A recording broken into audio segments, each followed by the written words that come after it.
सितारे जमीन पर। ये कहानी इन बच्चों के बारे में है जिन्हें हम उनकी डिसेबिलिटी की वजह से इस माशरे का हिस्सा नहीं समझते, लेकिन ये वीडियो देखने के बाद आपको समझ आ जाएगी कि ये डिसेबल बच्चे हमारे लिए कितने स्पेशल होते हैं। कहानी की शुरुआत में हम एक आदमी को देखते हैं जिसका नाम गलशन है। दरअसल गलशन एक बास्केटबॉल कोच है और आज उसकी टीम का मैच है जिसके लिए वो जा रहा होता है। जैसे ही वो ग्राउंड पहुंचता है, वहाँ पर उसकी टीम बहुत बुरी तरह खेल रही होती है। गलशन का जो हेड कोच होता है वो टीम पर अपनी स्ट्रेटजीज अप्लाई कर रहा है जिससे टीम अच्छा नहीं खेल पाती। गलशन उसे अपनी स्ट्रेटजी बताने की बहुत कोशिश करता है, लेकिन वो गलशन की बात नहीं सुनता, जिससे गलशन को बहुत गुस्सा आता है और दोनों में बहस शुरू हो जाती है। बहस के दौरान गलशन का हेड कोच छोटे कद की वजह से गलशन को टिंगो बोल देता है, जिससे गलशन को बहुत गुस्सा आता है और वो अपने हेड कोच को थप्पड़ मारता है, जिस वजह से गलशन को अपनी जॉब से सस्पेंड कर दिया जाता है। रात को गलशन क्लब जाता है। वो इतनी शराब पीता है कि खुद पर काबू नहीं पाता। इसके बाद गलशन नशे की हालत में गाड़ी चलाता है। वो पुलिस की गाड़ी को टिकर मारता है, जिससे पुलिस वाले उसका पीछा करते हैं। गलशन पुलिस वालों पर ध्यान नहीं देता, लेकिन आगे जाकर वो पुलिस की एक और गाड़ी को टिकर मारता है। जैसे ही गलशन गाड़ी से उतरता है, वो पुलिस वालों से बहस करने लगता है और उल्टा उन्हीं से लाइसेंस मांगता है, जिस वजह से पुलिस वाले उसे जेल में डाल देते हैं। रात जेल में गुजारने के बाद सुबह गलशन का एक लॉयर दोस्त आता है। वो गलशन को ले जाने की बहुत कोशिश करता है, लेकिन गलशन पर अब एक नहीं बल्कि 2 केसेस बन चुके थे, क्योंकि एक तो उसने नशे की हालत में गाड़ी चलाई और दूसरा पुलिस वालों के साथ बहस किया, जिस वजह से गलशन को कोर्ट में पेश किया जाता है। जज उसे कहती है कि तुम्हारे जुर्म की वजह से तुम्हें 2 साल की कैद भी हो सकती है, लेकिन तुमने आज से पहले कोई जुर्म नहीं, इसलिए हम तुम्हें कम्युनिटी सर्विस के तहत जेल नहीं भेजेंगे, लेकिन तुम्हें डिसेबल बच्चों की एक बास्केटबॉल टीम को 3 महीनों के लिए प्रैक्टिस देनी होगी। लेकिन गलशन नहीं मानता और उन बच्चों को पागल कहता है, जिस वजह से जज इस पर 500 रुपए का जुर्माना लगाती है। लेकिन गलशन फिर से उन बच्चों को पागल कहता है तो जज 1000 रुपए का जुर्माना लगाती है। लेकिन गलशन तीसरी बार भी इन बच्चों को पागल कहता है। इस बार जज इस पर 5000 रुपए का जुर्माना लगा देती है और फाइनली गलशन मान जाता है। और अब गलशन उसी स्कूल जाता है जहां पर उसे इन बच्चों को बास्केटबॉल की प्रैक्टिस देनी थी। स्कूल में गलशन की मुलाकात करतारजी से होती है, जो गलशन को स्कूल के रूल्स समझाता है। उसके बाद गलशन इन बच्चों को बास्केटबॉल के टिप्स सिखाता है, लेकिन पहले दिन ही उसे झटका लगता है, क्योंकि इन बच्चों को समझाना कोई आसान काम नहीं था। इन बच्चों की एज तो अभी नॉर्मल है, लेकिन उनका दिमाग अभी भी बच्चों वाला है, जिस वजह से गलशन करतारजी के पास आकर कहता है कि उन बच्चों को समझाना मेरे बस की बात नहीं है। लेकिन करतारजी उसे कन्विंस कर लेता है। वो उसे कहता है तुम एक नॉर्मल इंसान हो और इन बच्चों का नॉर्मल तुमसे अलग है, इसलिए तुम्हें इनके हिसाब से उन्हें सिखाना होगा, तभी वो सीखेंगे। अब नेक्स्ट मॉर्निंग गलशन फिर से उन बच्चों को ट्रेनिंग देने लगता है, लेकिन इस बार वो डिसेबल बच्चे गलशन को पहले से ज्यादा तंग करते हैं, जिस वजह से गलशन इस जज के पास जाकर उसे कहता है कि मैं उन बच्चों को नहीं सिखा सकता। लेकिन जज इसकी सजा 3 महीनों के बजाय 6 महीने कर देती है और अब गलशन को इसकी बात माननी ही पड़ती है। उसके बाद गलशन अपनी मॉम के पास जाता है। वो अपनी मॉम से कहता है कि ये बच्चे तो मेरी बात ही नहीं समझते,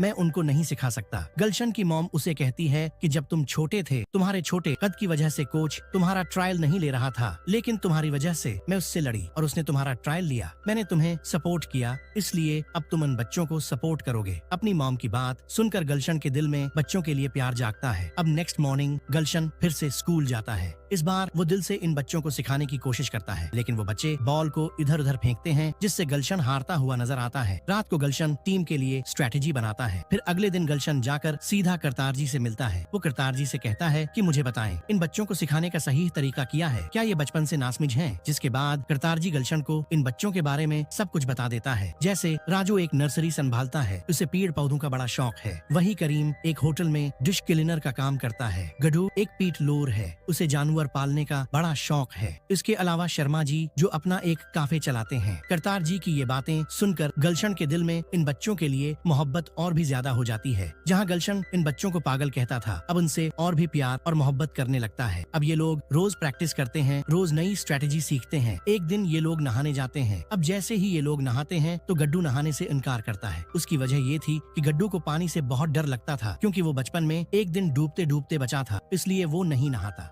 लेकिन इसी दौरान पानी में एक चौहा गिर जाता है। अब चौहा मरने वाला होता है। यहाँ पर गलशन चलाता है, गुड्डू जाओ, चौहा मर रहा है, उसे बचाओ। और उसी दौरान सब गुड्डू गुड्डू कहकर चला रहे होते हैं, जिस वजह से गुड्डू चूहे को बचाने के लिए पानी में कूद जाता है और फाइनली गुड्डू का पानी वाला डर भी खत्म हो जाता है। अब ये लोग प्रैक्टिस करते हैं ताकि खुद को और मैचेस के लिए रेडी करें। कभी कभी मिस्टेक भी करते हैं, लेकिन फिर भी हिम्मत नहीं हारते। इसके बाद ये लोग एक मैच के लिए जा रहे होते हैं, जहाँ पर करतार जी बोलते हैं कि करीम कुछ दिनों के लिए नहीं खेल पाएगा क्योंकि होटल के मालिक ने उसे थोड़ा ज्यादा काम दिया है। इसलिए करतार जी गलशन को एक नई फीमेल प्लेयर से मिलाते हैं जिसका नाम गोलू खान होता है। अब मैच शुरू हो जाता है, जहाँ पर गलशन की टीम का नाम सितारे होता है। अब यहाँ पर उनकी अपोनेंट टीम का एक लड़का जिसका नाम फ्रीडो होता है, वो लगातार गोल पर गोल कर रहा होता है, जबकि सितारे टीम पीछे जा रही थी, जिस वजह से गलशन बहुत परेशान हो जाता है। तभी गोलू खान फ्रीडो के मिड पॉइंट पर एक जोरदार घटना मारती है, जिस वजह से फ्रीडो इंजर्ड हो जाता है। हालांकि ये इलीगल था, जिस वजह से उन्हें एक फाउल भी मिल जाता है, लेकिन फिर भी ये लोग मैच जीत जाते हैं। इस मैच के जीतने से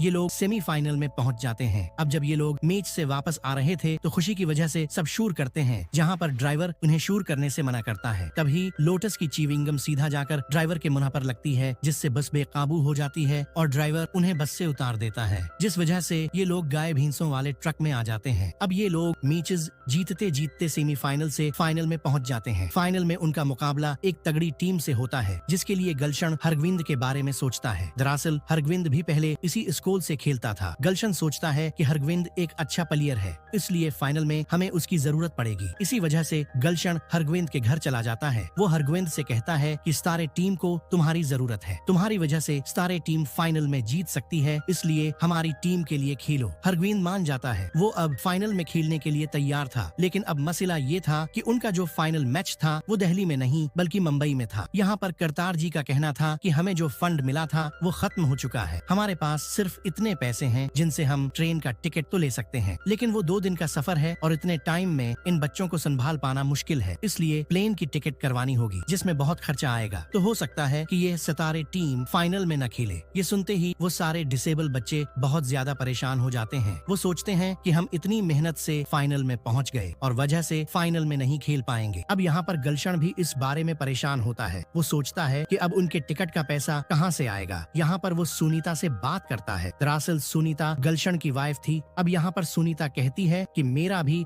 अब एक्टिंग करने का वक्त आ गया है। ये दोनों नकली पुलिस बनकर करीम के बॉस के पास जाकर उसे कहते हैं कि तुमने आधी सैलरी में एक डिसेबल बच्चे से 2 गुना काम करवाया है, इसके लिए तुम्हें जेल भी हो सकती है। अब यहाँ पर करीम का बॉस कहता है कि इन सब से बचने का कोई तो तरीका होगा। यहाँ पर ये लोग करीम के बॉस से काफी सारे पैसे लेकर निकल जाते हैं और अब फाइनली उनके पास टिकट के पैसे आ जाते हैं और उनके होटल की बुकिंग भी हो जाती है। इसके बाद ये लोग मुंबई पहुँचते हैं। होटल में ये लोग लिफ्ट से जाने वाले थे, लेकिन तभी गलशन कहता है कि मैं सीढ़ियों से जाऊंगा। दरअसल गलशन के दिल में ये डर था कि लिफ्ट कहीं बीच में फंस न जाए। यहाँ पर सारे बच्चे मिलकर इसे लिफ्ट में घुसा देते हैं और फाइनली गलशन का लिफ्ट वाला डर भी खत्म हो जाता है। अब नेक्स्ट मॉर्निंग फाइनल मैच होता है। यहाँ पर उनकी जो अपोनेंट टीम होती है उसके सारे प्लेयर्स लंबे चौड़े होते हैं। मैच शुरू होते ही उनकी अपोनेंट टीम बहुत अच्छा खेलती है। वो लगातार एक के बाद एक गोल करते जाते हैं और उनका स्कोर 26 तक पहुँच जाता है, जबकि गलशन की टीम का स्कोर अभी सिर्फ 12 था। अब यहाँ पर गलशन की टीम बहुत बुरी तरह खेल रही होती है। यहाँ गलशन एक नई स्ट्रेटेजी बनाता है और अपनी टीम के सारे प्लेयर्स को इकट्ठा करके उन्हें कहता है, जब किसी की हाइट लंबी होती है तो वो ऊपर से बॉल आसानी से पास कर सकता है, 12 नीचे से आसानी से बॉल पास नहीं कर सकता, इसलिए तुम लोग नीचे से एक दूसरे को बॉल पास करोगे और हर एक प्लेयर अपने एक ओपोनेंट प्लेयर का रास्ता रोकेगा। सब लोग ऐसा ही करते हैं। अब यहाँ पर उनकी स्ट्रेटेजी काम कर जाती है और अब ये लोग सिर्फ एक गोल से पीछे रह जाते हैं। अब खेल में सिर्फ 20 सेकंड्स बाकी थे। करीम